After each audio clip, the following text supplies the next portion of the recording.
Welcome back dear student. तो आपका फिर से स्वागत है फार्मा गाइड हिंदी पे। तो डियर स्टूडेंट, आज के इस टॉपिक में हम बात करने जा रहे हैं लैरिएगो सस्पेंशन के बारे में। लैरिएगो सस्पेंशन होता क्या है, किस किस के लिए यूज़ किया जाता है, प्रिकॉशन कौन से लेने चाहिए, जनरल इन्फॉर्मेशन हमें इसके रिगार्डेड देखनी है। साथ ही साथ अल्टरनेटिव मेडिसिन्स, अगर लैरिएगो सस्पेंशन अवेलेबल नहीं है मेडिकल स्टोर में तो हम कौन सा जो है अल्टरनेटिव मेडिसिन्स इसके लिए ले सकते हैं।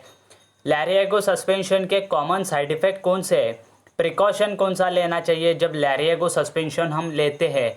उसके बाद जो लैरिएगो है सस्पेंशन उसके यूजेस क्या है और उसका किडनी और लीवर में क्या क्या रोल वहाँ पर प्ले होता है, कुछ प्रॉब्लम होती है, कॉन्ट्रा इंडिकेशन होते हैं, सारे चीज़ों का डिटेल इन्फॉर्मेशन यहाँ पर हम आज देखेंगे।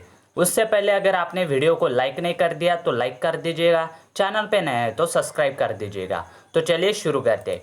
तो सबसे पहले यहाँ पर देख लीजिए, लैरिएगो सस्पेंशन जो रहता है यह मच्छर जो आपका यह मच्छर काटने से होने वाले मलेरिया को रोकने और उसका इलाज करने के लिए दिया जाता है। तो देखिए, लैरिएगो सस्पेंशन कब दिया जाता है, जब किसी को मच्छर काटने की वजह से मलेरिया या फिर अदर अम्योबिक डिसीज़ वहाँ पर ऑकर होते हैं, उसके इलाज के लिए या फिर उसके रोकथाम के लिए लैरिएगो सस्पेंशन दिया जाता है। इसके अतिरिक्त इसका उपयोग बच्चों में आंत्र संक्रमण के इलाज के लिए भी किया जा सकता है, जो एक अन्य प्रकार का परजीवी मतलब अमीबा के कारण होने वाला डिसीज़ है। जो आंत्र संक्रमण रहता है, जो भी आपके डाइजेस्टिव सिस्टम को मतलब बच्चों के डाइजेस्टिव सिस्टम पे इफेक्ट डाल सकता है अमीबा के इफेक्ट के वजह से, तो उसके भी ट्रीटमेंट के लिए जो है लैरिएगो सस्पेंशन हम यूज़ करते। तो लैरिएगो सस्पेंशन मच्छर के काटने से होने वाले मलेरिया के रोकथाम या एवं इलाज के लिए किया जाता है। उसके बाद इसका यूज़ किसके लिए किया जाता है, बच्चों में आंत्र संक्रमण के इलाज को जो है आंत्र संक्रमण उसे रोकने के लिए लैरिएगो सस्पेंशन का यूज़ किया जाता है। उसके बाद जनरल इन्फॉर्मेशन देखेंगे कि लैरिएगो सस्पेंशन है क्या, उसमें कंटेंट कौन सा है और उसकी स्टोरेज कंडीशन मैन्युफैक्चरिंग क्या है। तो लैरिएगो सस्पेंशन में क्लोरोक्विन दैट इज 50 mg में दिया जाता है। लैरिएगो सस्पेंशन में क्लोरोक्विन, और क्लोरोक्विन अगर आपने ध्यान से पढ़ा होगा डी फार्मेसी सेकंड ईयर में, आपको फार्मास्यूटिकल केमिस्ट्री में जो था एंटी मलेरियल ड्रग करके एक चैप्टर था, एंटी मलेरियल ड्रग करके एक चैप्टर था, उसमें आपको क्लोरोक्विन के बारे में भी इंफॉर्मेशन थी। मतलब क्लोरोक्विन क्या है, हमारा एंटी मलेरियल ड्रग है। उसके बाद मैन्युफैक्चरिंग जो लैरिएगो सस्पेंशन है उसकी manufacturing Ipca laboratory private limited यह करती है। तो इप्का लेबोरेटरी प्राइवेट लिमिटेड कौन है, लैरिएगो सस्पेंशन का मैन्युफैक्चरर है। उसके बाद स्टोरेज कंडीशन है इसकी, store below the 30 degree Celsius. यह जो है 30 डिग्री सेल्सियस से कम तापमान में लैरिएगो सस्पेंशन को रखना चाहिए। क्यों, क्योंकि it is a suspension. Mixture या फिर सिरप भी रहेगा तो उसे भी 30 डिग्री सेल्सियस से कम ही रखा जाता है। क्योंकि इसमें जो एक्टिव इंग्रेडिएंट रहते, जैसे अभी लैरिएगो सस्पेंशन में एक्टिव इंग्रेडिएंट क्लोरोक्विन है, उसका अगर टेम्परेचर जो है वो 30 डिग्री सेल्सियस से बढ़ जाता है तो क्लोरोक्विन जो है वो समटाइम डिग्रेडेड हो सकता है या फिर ऑक्सीजनेटेड हो सकता है। इसीलिए जो भी स्टोरेज कंडीशन दी हुई रहती है उसी स्टोरेज कंडीशन पे जो है कौन सा भी मिक्सचर रखना चाहिए। तो लैरिएगो सस्पेंशन की स्टोरेज कंडीशन कितने हैं, 30 degree Celsius. Manufacturer Ipca laboratory, और एक्टिव इंग्रेडिएंट कौन सा है, क्लोरोक्विन, जो कि 50 mg में लिया जाता है। उसके बाद अल्टरनेटिव मेडिसिन, अगर लैरिएगो सस्पेंशन वहाँ पर मेडिकल स्टोर में उपलब्ध नहीं है या फिर अवेलेबल नहीं है तो उसके रिलेटेड आपको अल्टरनेटिव मेडिसिन बिटाक्विन 50 mg सस्पेंशन भी आप ले सकते हैं।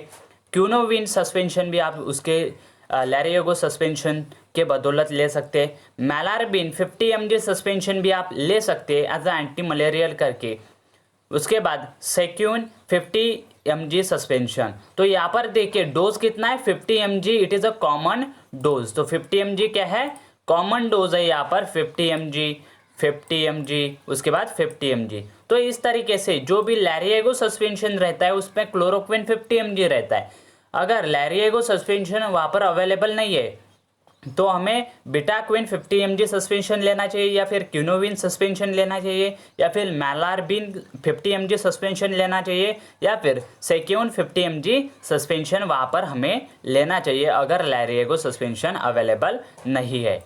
उसके बाद कॉमन साइड इफेक्ट क्या है लैरिएगो सस्पेंशन के, तो देखिए हेडेक मतलब आपके सर में दर्द होने लगता है अगर आप लैरिएगो लेते हो, तो उसके बाद साइड इफेक्ट होने वाला हेडेक, आपके सर में दर्द हो सकता है। डायरिया भी वहाँ पर ऑकर हो सकता है। लॉस ऑफ एपेटाइट मतलब आपको भूख जो है वो कम लग सकती है। आप खाना अगर 2 टाइम खाते हैं दिन में, तो आप एक या फिर जितना भी आप खा सकते हैं उससे कम खाना आप खाएंगे जब इसका लैरिएगो का साइड इफेक्ट आपके बॉडी पे गिरता है। स्टमक पेन हो सकता है, पेट में कुछ ज़रा सी अड़चन आ सकती है तो दुख सकता है पेट। उसके बाद अपसेट ऑफ स्टमक हो सकता है, रैशेस आ सकते हैं, स्किन रैशेस आ सकते हैं, इचिंग आ सकती है, खा जा सकती है आपको, या फिर समटाइम्स लैरिएगो का इतना ज़्यादा साइड इफेक्ट हो जाता है कि कभी कभी हेयर लॉस की भी प्रॉब्लम यहाँ पर फेस करनी पड़ सकती है। फोटो सेंसिटिव हो सकती है, आंखों से ज़रा जो है प्रकाश आने पर आपके आंखों में कुछ दिखाई नहीं दे सकता समटाइम्स के लिए। अगर यह होता है तो it is the common side effect of the Lariago suspension. और नौशिया हो सकता है।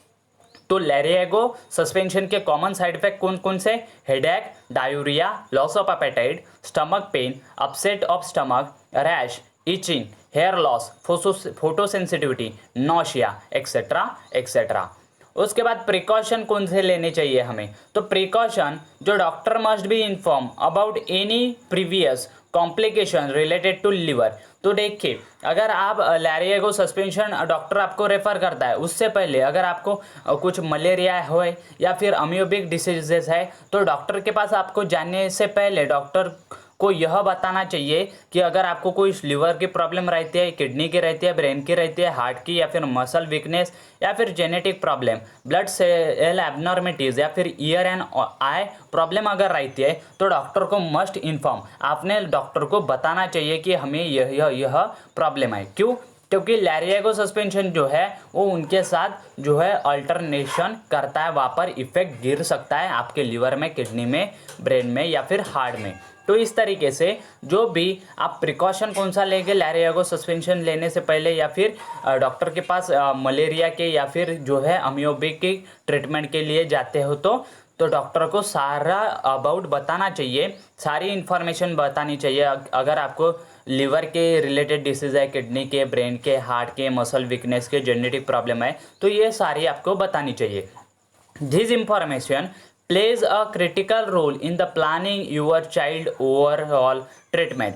अगर आपके चाइल्ड को इसमें से कौन सी भी बीमारी रहती है, लीवर की, किडनी की, ब्रेन की, तो यह आपने अगर डॉक्टर को बताई तो डॉक्टर जो है वो कॉन्ट्रा इंडिकेटेड ड्रग वहाँ पर प्रोवाइड करेंगे, जिससे कि चाइल्ड का जो भी ट्रीटमेंट होगा वो बेस्ट ट्रीटमेंट वहाँ पर हो सकता है। अगर आप यह नहीं बताते कि आपके चाइल्ड को, आपके बच्चे को इस तरीके की बीमारी है, तो जो है मे बी आपके चाइल्ड को सेवर प्रॉब्लम्स यहाँ पर फेस करनी पड़ सकती है। उसके बाद precaution number 2, do not give the antacid within the 4 hours of and taking this medicine as they may interfere with the absorption of medicine. तो देखिए यहाँ पर दूसरा प्रिकॉशन यह लेना है कि आपने जब लैरिएगो सस्पेंशन लिया तो उसके 4 घंटे बाद आपने जो है उसके 4 घंटे के अंदर आपने जो है एंटासिड मतलब जो एसिडिटी को कम करता है वह कौन सी भी दवाई नहीं लेनी चाहिए। क्यों? क्योंकि अगर आप लैरिएगो सस्पेंशन लेते हो और एंटासिड लेते हो तो उसका जो भी दोनों का एब्जॉर्प्शन रहता है उसमें जो है कॉन्ट्रा इंडिकेशन आ सकता है, प्रॉब्लम आ सकती है। उसके बाद precaution number 3, if your child vomits soon after taking the Lariago suspension. अगर बच्चे को लैरिएगो सस्पेंशन देने के बाद वह क्या कर देता है, उल्टा कर देता है, ओमिट्स कर देता है, तो ऐसे चिल्ड्रन को help the children calm down and repeat the same dose after the half hour. जो चिल्ड्रन ने ओमिट कर दिया उसे लैरिएगो सस्पेंशन आधे घंटे बाद देना चाहिए, वो भी उतने ही क्वांटिटी में। However, the skip dose, if it's time for the next dose, do not double up the dose to catch up for the miss one। तो देखिए यहाँ पर जो है चाइल्ड ने ओमिट कर दिया था, तो यह ओमिट वाला डोज तो चला गया, लेकिन आधे घंटे बाद अगर आप डोज दोगे तो वह डबल करके मत देना। वह जितना डोज आपको डॉक्टर ने रिकमेंड किया है उतना ही डोज यहाँ पर आपने देना है। उसके बाद Lariago suspension is an anti-parasitic medication that is used to treat the malaria and amoebiasis। तो लैरियागो के रिलेटेड कुछ इन्फॉर्मेशन है। लैरियागो सस्पेंशन जो है एंटी पैरासाइटिक मेडिकेशन के लिए यूज़ किया जाता है, एंटी मलेरियल के मलेरिया और अमियोबाइसिस के ट्रीटमेंट के लिए। It works by increasing the level of haemoglobin. यहाँ पर लैरियागो सस्पेंशन कैसे वर्क करता है, मतलब मैकेनिज्म ऑफ एक्शन क्या है लैरियागो की। यह क्या करता है कि आपका जो मतलब हीमोग्लोबिन है ब्लड में, उसकी लेवल इंक्रीज कर देता है, पीएच की लेवल इंक्रीज कर देता है in the red blood cell where the parasite resides. तो देखिए जहां पर पैरासाइट, मलेरिया के पैरासाइट, अमियोबा के पैरासाइट जो है वो ब्लड में रहते, वहां पर जो है क्या कर देता है लैरियागो सस्पेंशन, आपका हीमोग्लोबिन और ब्लड की पीएच जो है वो बढ़ा देता है। उसके वजह से क्या होता है, it also acts by directly interfering the genetic material of an malaria parasite and thereby killing the parasite and stopping the infection from spreading। तो देखिए यहाँ पर जो है ब्लड का पीएच और हीमोग्लोबिन तो बढ़ा दिया हमने ब्लड में, तो लैरियागो सस्पेंशन क्या करता है, उनके जेनेटिक मटेरियल को अफेक्ट कर देता है या फिर उन्हें डायरेक्टली किल कर देता है। तो इस तरीके से लैरियागो सस्पेंशन वर्क करता है और हमें जो है वो मलेरिया या फिर अमियोबाइसिस के ट्रीटमेंट से बचाता है। उसके बाद यूजेस है लैरियागो सस्पेंशन के, prevention and treatment of malaria and treatment of amoebiasis. उसके बाद कॉशन, मतलब जो है लैरियागो सस्पेंशन सेफ है क्या लिवर डिसीज के लिए। तो Lariago suspension should be use with in caution in the patient with an liver disease. Dose adjustment of the Lariago suspension may be needed and please consult your doctor। तो देखिए जो लैरियागो suspension है वो liver disease के लिए harmful रह सकता है। अगर आपने डॉक्टर को बता दिया कि मुझे लिवर का प्रॉब्लम है, तो डॉक्टर जो है वो लैरियागो के जगह आपको कौन सा भी अदर मेडिकेशन रेफर कर सकते हैं in the treatment of malaria और अमियोबाइसिस। तो यह लिवर के लिए डेंजरस साबित हो सकता है Lariago suspension. It is a common question जो कि हमने एनालाइज करके आपके लिए बनाए हैं। उसके बाद लिवर पे हो गया, आप किडनी पे देखते हैं। Lariago suspension is the safe to use in the patient with the kidney disease.